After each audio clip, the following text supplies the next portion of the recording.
I found one more piece of work that I want framing. So today I'm going into the frame shop, discussing with them briefly the way it could be framed. Oh, excuse me. And then flying back. Yesterday I started a piece which was too complicated to finish in the time which I had available to me. So I've had to put it off until today. I put out a short video explaining what had happened. This bit of footage is going to go on to the 21st, which is what the date is, but I'm also going to upload the video for the 20th. So that's where I am with the Inktober challenge, and the weather's brightened up a bit. Have a look at this.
Oh, I needed a break from drawing.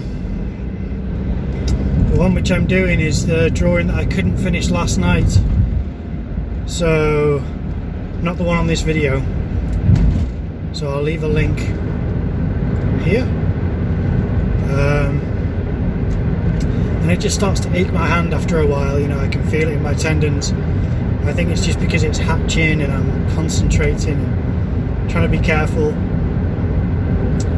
So I'm going into town to go and pick up the piece that I took in to be framed, which is a collage that I drew. It's a mixed media piece. It's A3, and that's now going to be framed and should be one of the exhibits for the exhibition in the Eagle and Child in Guidasco, which should be happening in a couple of weeks.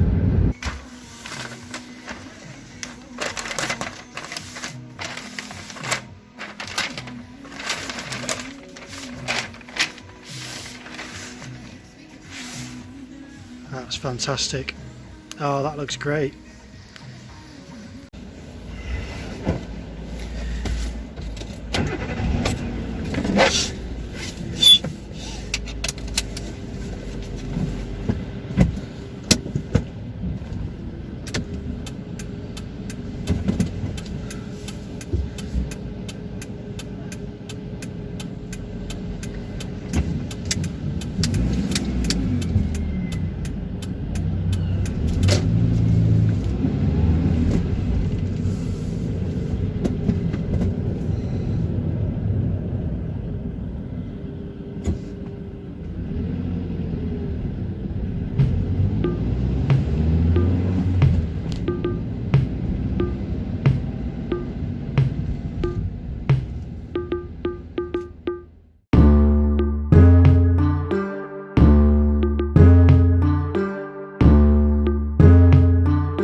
Here we are. This is my 21st installment of the Inktober challenge, and what I've been trying to do with each submission for every drawing for every day of this month, that was poorly worded, for each day of this month, I've been trying to hide in the drawing the number of the day, and we are currently on the 21st. So I thought I'll start off this drawing by doing a 21, but the 21 was kind of maybe overly stylized.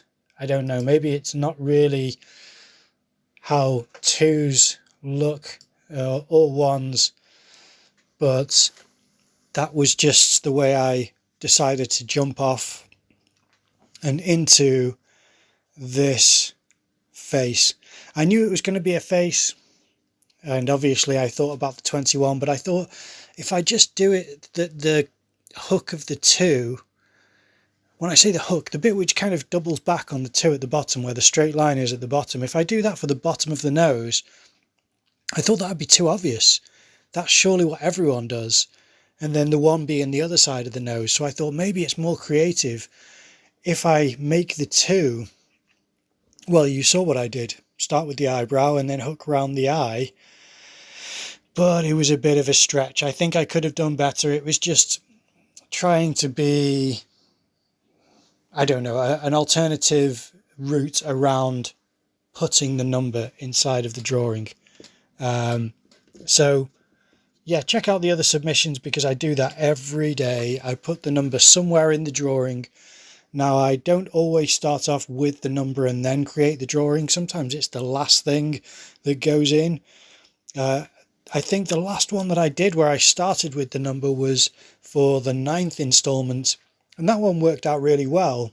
I don't think this one's terrible, but I think it could have been better. So I apologize for the lack of success in transforming, in just making numbers, just in writing numbers. I mean, it's really a bit of a stretch to say that was a 2 and a 1. But I tried to make up for it and hide the numbers elsewhere in the drawing, because even I don't accept that's a 21. But yeah, if you check out number 9, that one worked out really well. And I've got an idea for tomorrow. So I keep thinking about how to justify the concept of the number in the drawing without making the drawing lose something by having a number in there. Because to me, sometimes the drawings don't suit any numbers or letters in them. Other times I think if I could only think of some good lettering, like some Cyrillic or something to go in there, because it would look cool, or numbers, because that can look great, but that doesn't always work out. So on this one, I've done what I've done. I don't think it's a terrible face. The number is hidden in the earring. Can you see it?